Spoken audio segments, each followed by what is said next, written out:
Assalamualaikum warahmatullahi wabarakatuh. Selamat pagi, selamat siang, selamat malam. Sebelumnya perkenalkan nama saya Ardian Rahman. Saya perwakilan dari kelompok 1 kelas termodinamika 2. Di sini saya akan mempresentasikan tentang siklus Rankine.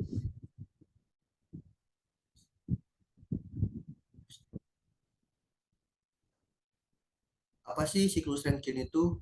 Nah, siklus Rankine adalah siklus termodinamika yang mengubah panas menjadi energi mekanik. Nah, biasanya diubah menjadi energi listrik oleh pembangkitan listrik. Nah, dalam mekanisme ini, bahan bakar digunakan untuk menghasilkan panas dalam sebuah boiler, mengubah air menjadi uap yang kemudian mengembang melalui sebuah turbin yang menghasilkan kerja yang berguna. Nah, di sebelah kiri ini ada contoh gambarnya. Nah, jadi siklus Rankine dikembangkan pada tahun 1859 oleh insinyur asal Skotlandia yang bernama William J.M. Rankine. Nah, di sini juga ada beberapa komponen siklus Rankine. Yang pertama ada pump, yang kedua ada boiler, yang ketiga ada turbin, yang keempat ada condenser.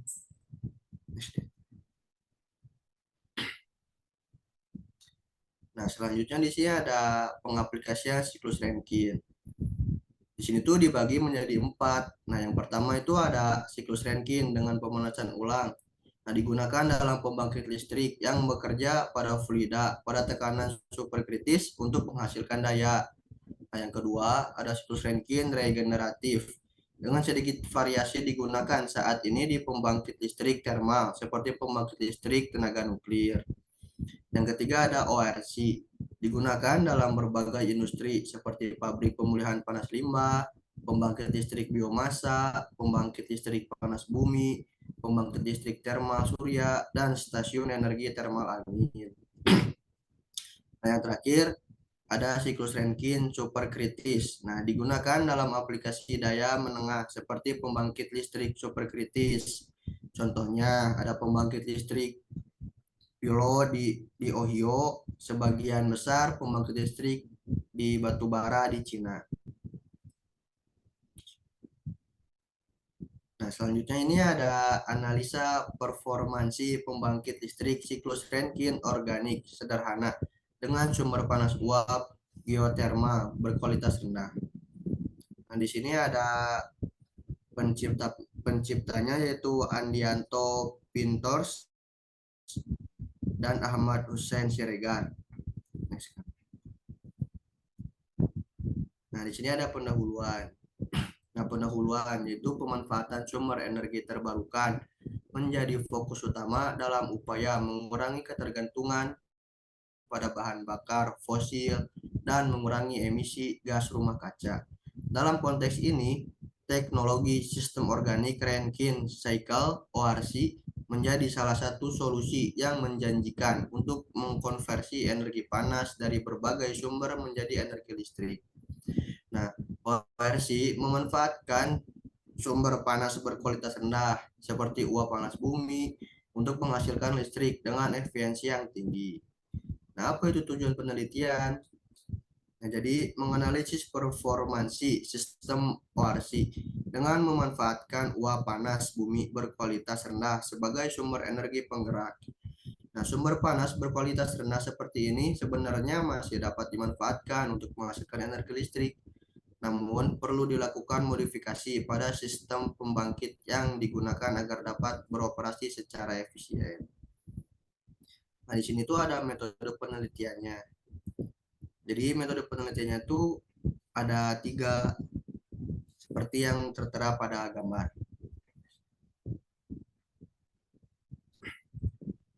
Apa itu RC atau sistem organik recycle? Nah, sistem organik Rankine Cycle itu yang tadi disebut ORC merupakan modifikasi dari siklus Rankine konvensional yang menggunakan fluida kerja berupa fluida organik sebagai pengganti air. Nah, fluida organik ini memiliki sifat fisik yang memungkinkan penguapan pada suhu yang relatif rendah, sehingga tidak memerlukan sumber panas dengan suhu tinggi untuk mengubahnya menjadi uap panas yang menjadi lanjut atau superheated. Terus, apa itu komponen utama ORC? Nah, jadi komponen utama dalam sistem ORC ini meliputi pompa, evaporator, turbin, dan kondensor yang berfungsi untuk mengubah energi panas menjadi energi mekanik yang kemudian dikonversi menjadi energi listrik. Nah, di sebelah sini ada gambar proses, yaitu yang nomor satu itu fluida kerja berada dalam keadaan cair atau jenuh. Nah, yang kedua itu kemudian dinaikkan tekanannya oleh pompa sirkulasi fluida kerja sebelum masuk ke evaporator untuk dipanaskan oleh sumber panas bersuhu rendah. Nah, lanjut yang ketiga, ada fluida kerja yang telah dipanaskan akan mengalami ekspansi pada turbin, menghasilkan energi mekanik yang dapat digunakan untuk menggerakkan generator listrik. Nah, dan yang terakhir ada pembuangan panas dari fluida kerja di kondensor. Nah, sehingga fluida kembali ke keadaan cair jenuh untuk siklus berikutnya. Nah, di sini ada analisa termodinamik dari sistem Warsi. Nah, jadi ini tuh ada proses-prosesnya. Jadi proses satu kedua yaitu proses pekerjaan yang dilakukan oleh pompa sirkulasi fluida kerja, di mana besarnya kerja yang dilakukan pompa sirkulasi adalah sebesar V pompa sama dengan H2 dikurang H1 per new P. Nah, terus ada proses dua ketiga, yaitu proses pemanasan fluida kerja oleh sumber panas di evaporator, di mana besarnya panas yang ditransfer adalah sebesar Q evap sama dengan H3 dikurang H2. Nah, terus selanjutnya ada proses 3 keempat adalah besar kerja atau ekspansi aktual dari fluida kerja di turbin. Nah, yaitu sebesar V turbin sama dengan H3 dikurang H4 dikali new M dikali new S.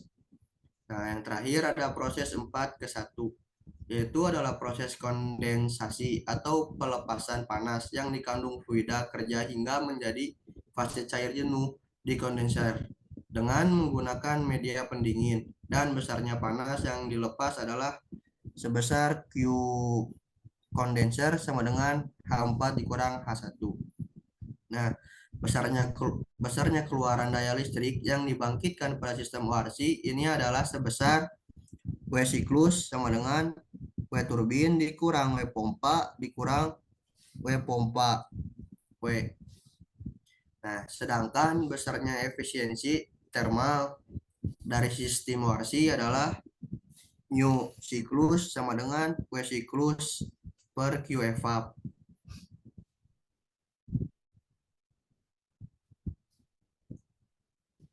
Nah, di sini selanjutnya ada eksperimental setup dan sistem pengukuran. Di sini juga ada contoh gambarnya ya, langkah-langkahnya. Nah, jadi prototipe alat uji ini eksperimental terdiri dari evaporator, steam generator, turbin atau expander yang dibuat dari sebuah kompresor AC mobil jenis scroll yang telah dimodifikasi, kondensor, pompa umpan, menara pendingin atau cooling tower, dan pompa air pendingin fluida kerja organik yang digunakan dalam penelitian ini adalah R134O.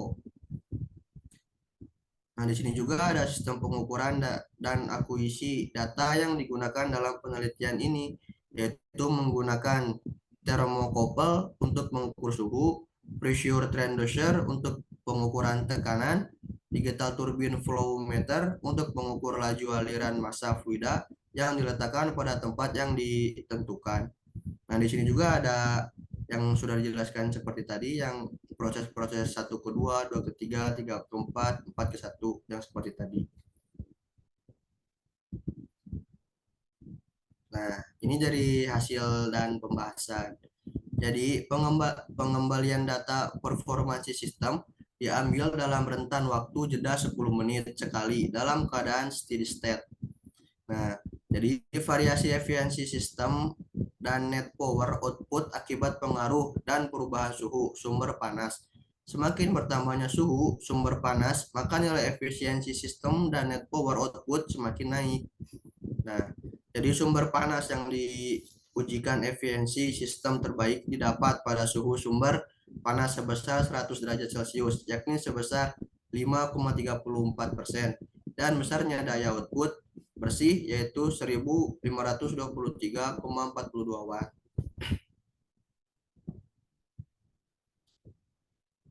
Nah, ini ada hasil dari pembahasan masih yang tadi. Nah, dijelaskan bahwa semakin naik suhu uap pemanas di evaporator, maka akan semakin tinggi suhu dan tekanan fluida kerja masuk ke turbin atau expander, sehingga menyebabkan naiknya net output power system.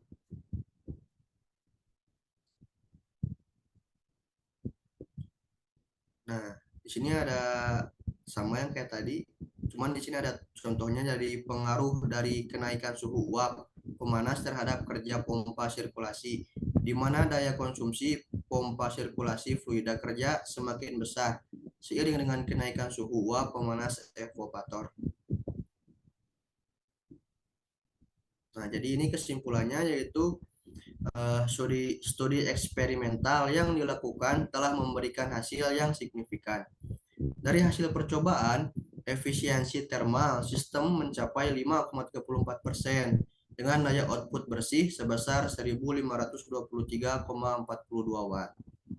Nah, hal ini menunjukkan bahwa penggunaan uap panas bumi berkualitas rendah dalam sistem pembangkit listrik ORC layak digunakan dengan kinerja yang dapat diterima. Studi ini memberikan kontribusi penting dalam pengembangan teknologi energi terbarukan, khususnya dalam pemanfaatan sumber energi panas bumi. Dengan menggunakan setup eksperimental yang tepat dan sistem pengukuran yang akurat, penelitian ini memberikan pemahaman yang mendalam tentang potensi pemanfaatan energi terbarukan dari sumber panas alam. Nah, jadi analisis kinerja sistem ORC dengan uap panas bumi berkualitas rendah menjadi kunci dalam memahami potensi dan kendala dalam implementasi teknologi energi terbarukan. Nah, jadi dari kelompok kami cuma segitu, yang beranggotakan saya sendiri Ardian Rahman dan teman-teman saya yaitu ada Muhammad Nanda Abdullah, Nur Aini Rahmadani, Nur Indah Wulandari Sumarsono, Trea Agung Delta Safida, dan Bayu Pamungkas. Dan di sini ada referensi-referensinya.